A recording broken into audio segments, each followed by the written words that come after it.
Conversación en la catedral. 8. La librería estaba en el interior de una casa de balcones. Se cruzaba un trémulo portón y se le veía arrinconada allá al fondo, abarrotada y desierta. Santiago llegó antes de las 9. Recorrió los estantes del zaguán, hojeó los libros averiados por el tiempo, las revistas descoloridas. El viejo de boina y patillas grises lo miró con indiferencia. Querido viejo Matías, piensa. Luego se puso a observarlo con el rabillo del ojo y por fin se le acercó. ¿Buscaba algo? Un libro sobre la Revolución Francesa. Ah, el viejo sonrió. Por aquí. A veces era, ¿vive aquí el señor Henry Barbus? ¿O está don Bruno Bauer? A veces tocar el portón, así, y había confusiones cómicas. A veces, Zabalita. Lo guió hasta una habitación invadida por pilas de periódicos, plateadas telarañas y libros arrumados contra negras paredes. Le señaló una mecedora, que se sentara. Tenía un ligero acento español, unos ojitos locuaces, una barbita triangular muy blanca. No lo habrían seguido. Cuidarse mucho, de los jóvenes dependía todo. 70 años y era puro, Carlitos, dijo Santiago, el único que he conocido de esa edad. El viejo le guiñó afectuosamente un ojo y volvió al patio. Santiago curioseó antiguas revistas limeñas, Variedades y Mundial, piensa. Separó las que tenían artículos de Mariátegui o Vallejo. Cierto, entonces los peruanos leían en la prensa a Vallejo y a Mariátegui, dijo Carlitos. Ahora nos leen a nosotros, Zabalita. ¡Qué retroceso! Unos minutos después vio entrar a Jacobo y a Ida de la mano. Ya no un gusanito, ni una culebra, ni un cuchillo. Un alfiler que hincaba y se esfumaba. Los vio cuchicheándose junto a los añosos estantes, y vio el abandono y la alegría de la cara de Jacobo y los vio soltarse cuando Matías se les acercó, y vio que desaparecía la sonrisa de Jacobo y aparecía la concentración ceñuda, la abstracta seriedad, la cara que mostraba al mundo desde hacía algunos meses. Llevaba el terno café que ahora se cambiaba rara vez, la camisa arrugada, la corbata con el nudo flojo. Le ha dado por disfrazarse de proletario, bromeaba Washington. Piensa, se afeitaba una vez por semana y no se lustraba los zapatos. Un día de estos, Aída lo va a dejar, se reía Solórzano. Tanto misterio porque ese día íbamos a dejar de jugar, dijo Santiago. Iba a empezar la cosa en serio, Carlitos. Había sido al comenzar ese tercer año en San Marcos, Zabalita, entre el descubrimiento de Cahuide y ese día. De las lecturas y discusiones a la distribución de hojitas a mimeógrafo en la universidad, de la pensión de la sorda a la casita del Rímac, a la librería de Matías, de los juegos peligrosos al peligro de verdad. Ese día. No habían vuelto a juntarse los dos círculos. Solo veía a Jacobo y a Ida en San Marcos. Había otros círculos funcionando, pero si se lo preguntaban a Washington respondía en boca cerrada, no entran moscas, y se reía. Una mañana los llamó. A tal hora, en tal parte, solo ellos tres. Iban a conocer a uno de Cahuide, que le plantearan las preguntas que quisieran, las dudas que tuvieran. Piensa, esa noche tampoco dormí. A ratos, Matías alzaba la vista desde el patio y le sonreía. En la habitación del fondo ellos fumaban, hojeaban las revistas, miraban constantemente el zaguán y la calle. Nos citó a las 9 y son 9:30, dijo Jacobo. A lo mejor no vendrá. Aída cambió mucho apenas estuvo con Jacobo, dijo Santiago. Bromeaba, se la veía contenta. En cambio él se puso serio y dejó de peinarse y de cambiarse. No se reía con Aída si alguien lo veía. Casi no le dirigía la palabra delante de nosotros. Tenía vergüenza de ser feliz, Carlitos. Que sea comunista no quiere decir que deje de ser peruano, se rió Aída. Llegará a las 10, ya verán. Era 9:15. Una cara de pajarito en el zaguán, un andar saltarín, una piel como papel amarillo, un terno que le bailaba, una corbatita granate. Vieron que hablaba Matías, que miraba alrededor, que se acercaba.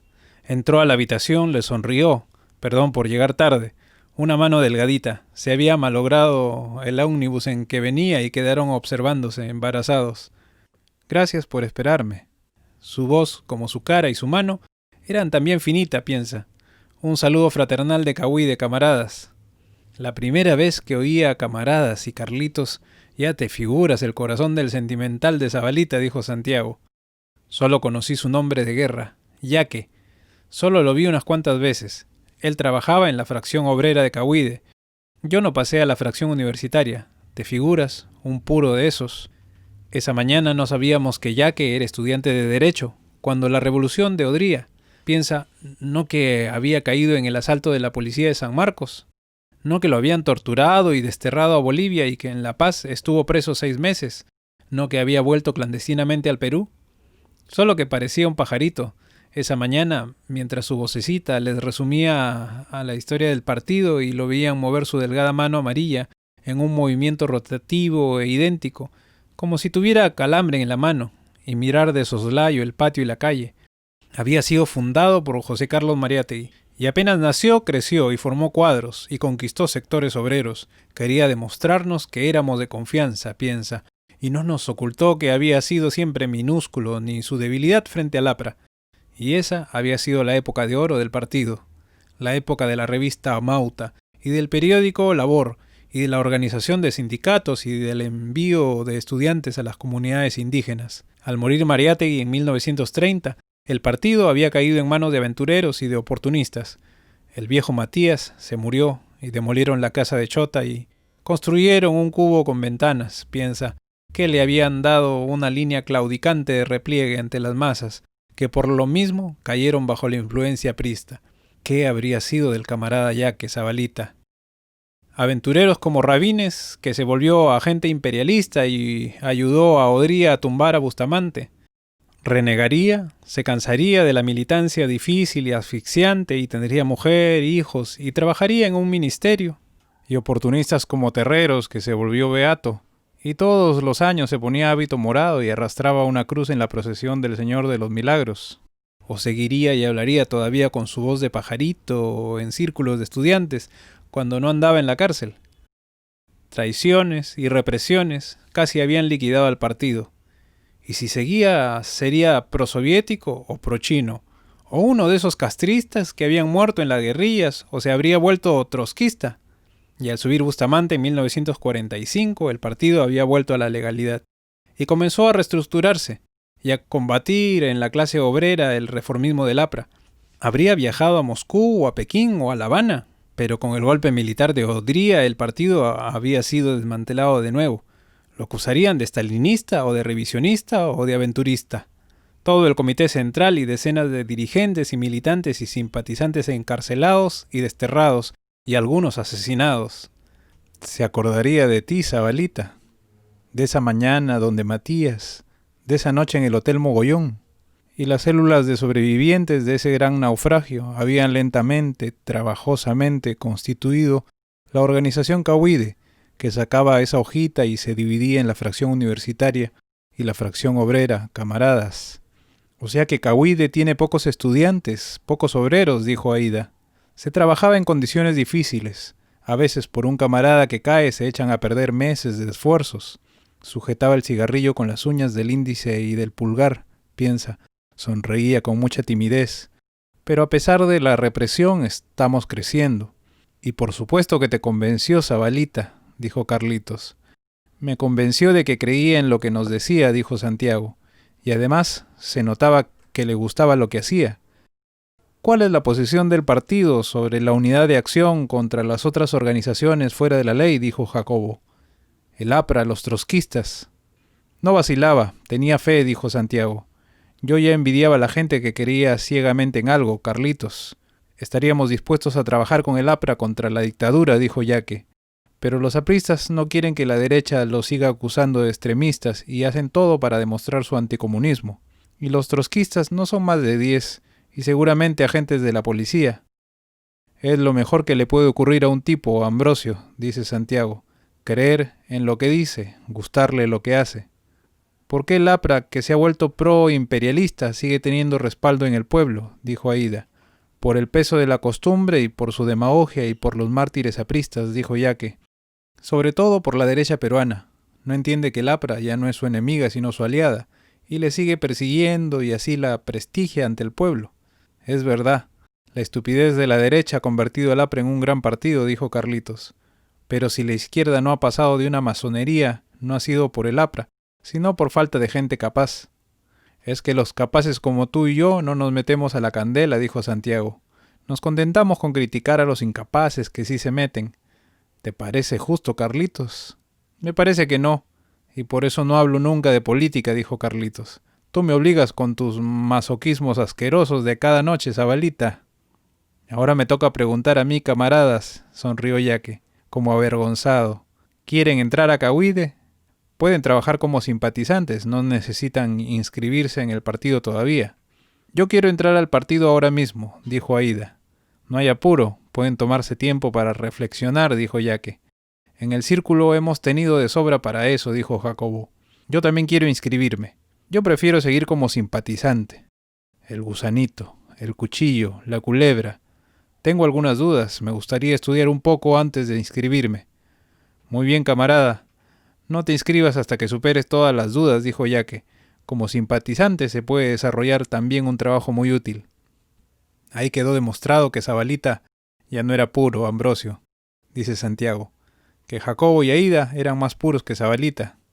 Y si te inscribías ese día, Zabalita, piensa, la militancia te habría arrastrado, comprometido cada vez más, habría barrido las dudas y en unos meses o años te habría vuelto un hombre de fe, un optimista, un oscuro, puro heroico más. Habrías vivido mal, Zabalita, como habrán Jacobo y Aída, piensa, entrado y salido de la cárcel unas veces, sido aceptado y despedido de sórdidos empleos, y en vez de editoriales en la crónica contra los perros rabiosos, escribirías en las paginitas mal impresas de Unidad. Cuando hubiera dinero y no lo impidiera la policía, piensa, sobre los avances científicos de la patria, del socialismo y la victoria en el sindicato de panificadores del Urín, de la lista revolucionaria, sobre el entreguista aprista pro-patronal, o en las peor impresas de bandera roja, contra el revisionismo soviético y los traidores de Unidad, piensa, o habría sido más generoso y entrado a un grupo insurreccional, y soñado y actuado y fracasado en las guerrillas y estarías en la cárcel, como Héctor, piensa, o muerto y fermentando en la selva, como el Cholo Martínez, piensa, y hecho viajes semiclandestinos a congresos de la juventud, piensa, Moscú, llevado saludos fraternales a encuentros de periodistas, piensa, Budapest, o recibido adiestramiento militar, piensa, La Habana o Pekín. ¿Te habrías recibido de abogado? ¿Casado, sido asesor de un sindicato, diputado? ¿Más desgraciado o lo mismo, o más feliz? Piensa, ay, Zabalita. No fue horror al dogma, fue un reflejo de niñito anarquista que no quiere recibir órdenes, dijo Carlitos. Fue que en el fondo tenías miedo de romper con la gente que come y se viste y huele bien. Pero si yo detestaba a esa gente, si la sigo detestando, dijo Santiago, si eso es de lo único que estoy seguro, Carlitos. Entonces fue espíritu de contradicción, afán de buscarle 3 pies al gato sabiendo que tiene 4, dijo Carlitos. Debiste dedicarte a la literatura y no a la revolución, Zabalita. Yo sabía que si todos se dedicaran a ser inteligentes y a dudar, el Perú andaría siempre jodido, dijo Santiago. Yo sabía que hacían falta dogmáticos, Carlitos. Con dogmáticos o con inteligentes, el Perú estaría siempre jodido, dijo Carlitos. Este país empezó mal y acabará mal. Como nosotros, Zabalita. Nosotros los capitalistas, dijo Santiago. Nosotros los cacógrafos, dijo Carlitos. Todos reventaremos echando espuma como becerrita. A tu salud, Zabalita.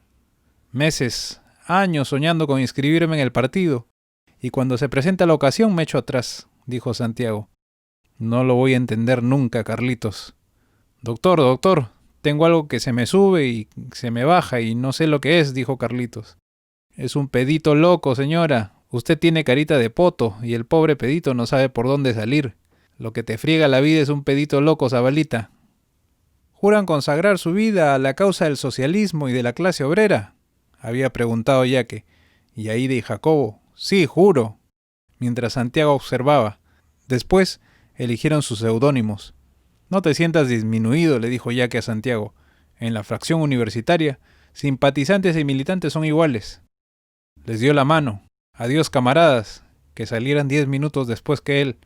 La mañana estaba nublada y húmeda cuando dejaron atrás la librería de Matías y entraron al Branza de la Colmena y pidieron cafés con leche. «¿Te puedo hacer una pregunta?», dijo Aída. «¿Por qué no te inscribiste? ¿Qué dudas tienes?»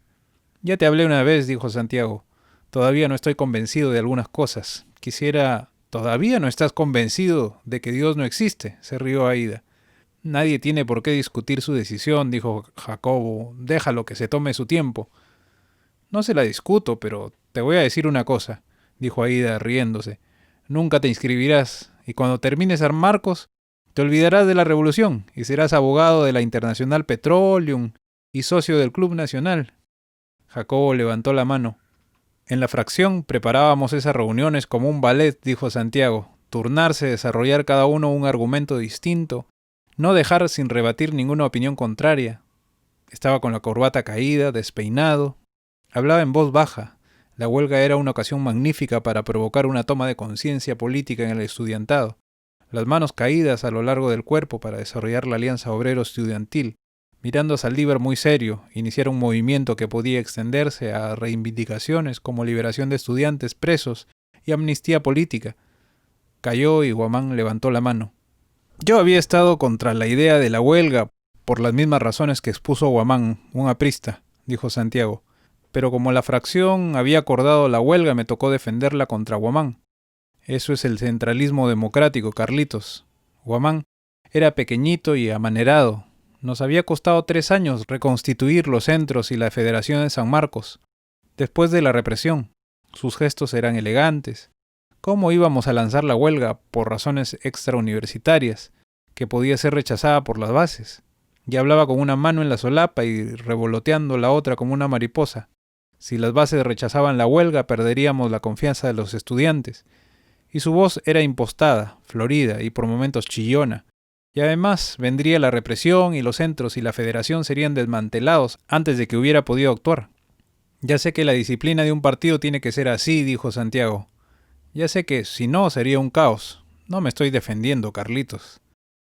No te vayas por las ramas, Ochoa, dijo Saldívar. Cíñete al tema en debate. Justamente, precisamente, dijo Ochoa. Yo pregunto, ¿está la Federación de San Marcos lo bastante fuerte para lanzarse a una acción frontal contra la dictadura? Pronúnciate de una vez que no tenemos tiempo, dijo Héctor. Y si no está lo bastante fuerte y se lanza la huelga, dijo Ochoa, ¿qué sería la actitud de la Federación? Yo pregunto. ¿Por qué no te vas a dirigir el programa a Colinos? Pregunta por 20,000 soles, dijo Washington. ¿Sería o no sería una actitud de provocación? Dijo Ochoa imperturbable. Yo pregunto y constructivamente respondo. Sí sería. ¿Qué? ¿Una provocación? Era en medio de esas reuniones que de repente sentía que nunca sería un revolucionario, un militante de verdad, dijo Santiago. De repente, una angustia, un mareo, una sensación de estar malgastando horriblemente el tiempo. El joven romántico no quería discusiones, dijo Carlitos. Quería acciones epónimas, bombas, disparos, asaltos a cuarteles. Muchas novelas, Abalita. Ya sé que te fastidia hablar para defender la huelga, dijo Aída. Pero consuélate, a ver que todos los apristas están en contra. Y sin esos, la Federación rechazará nuestra moción. Debían inventar una pastilla, un supositorio contra las dudas, Ambrosio, dice Santiago. Fíjate qué lindo, te lo enchufas y ya está, creo. Levantó la mano y comenzó a hablar antes que Saldívar le diera la palabra. La huelga consolidaría los centros, foguearía a los delegados, las bases apoyarían porque ¿acaso no habían demostrado su confianza en ellos eligiéndolos? Tenían las manos en los bolsillos y se clavaba las uñas. Igual que cuando hacía el examen de conciencia los jueves antes de la confesión, dijo Santiago. ¿Había soñado con calatas porque había querido soñar con ellas o porque quiso el diablo y no pude impedirlo? ¿Estaban ahí en la oscuridad como intrusas o como invitadas? Estás equivocado. Si tenías pasta de militante, dijo Carlitos, si tuviera que defender ideas contrarias a las mías, me saldrían rebuznos o gruñidos o píos. ¿Qué es lo que haces en la crónica?, dijo Santiago. ¿Qué es lo que hacemos a diario, Carlitos? Santos Vivero levantó la mano. Había escuchado las intervenciones con una expresión de suave desasosiego. Ya antes de hablar, cerró los ojos y tosió como si todavía dudara. La tortilla se volteó en el último minuto, dijo Santiago. Parecía que los apristas estaban en contra, que no habría huelga. Quizá todo hubiera sido diferente entonces. Yo no hubiera entrado a la crónica, Carlitos. Él pensaba, compañeros y camaradas, que lo fundamental en estos momentos no era la lucha por la reforma universitaria, sino la lucha contra la dictadura. y una manera eficaz de luchar por las libertades públicas, la liberación de los presos, el retorno de los desterrados, la legalización de los partidos, era compañeros y camaradas forjando la alianza obrero-estudiantil, o como había dicho un gran filósofo, entre trabajadores manuales e intelectuales. Si citas a Aya de la Torre otra vez, te leo el manifiesto comunista, dijo Washington. Lo tengo aquí. Pareces una puta vieja que recuerda su juventud, Zabalita, dijo Carlitos. En eso tampoco nos parecemos. Lo que me ocurrió de muchacho se me borró y estoy seguro que lo más importante me pasará mañana. Tú, parece que hubieras dejado de vivir cuando tenías 18 años. No lo interrumpas. Se puede arrepentir, susurró Héctor. ¿No ves que está a favor de la huelga? Sí. Esta podía ser una buena oportunidad, porque los compañeros tranviarios estaban demostrando valentía y combatividad, y su sindicato no estaba copado por los amarillos. Los delegados no debían seguir ciegamente a las bases, debían mostrarles el rumbo, despertarlas, compañeros y camaradas, empujarlas a la acción. Después de Santos Viveros, los apristas comenzaron a hablar de nuevo, y nosotros de nuevo, dijo Santiago. Salimos de la Academia de Billar de acuerdo, y esa noche la Federación aprobó una huelga indefinida de solidaridad con los tranviarios. Caí preso exactamente 10 días después, Carlitos. Fue tu bautizo de fuego, Carlitos. Mejor dicho, tu partida de defunción, Zabalita.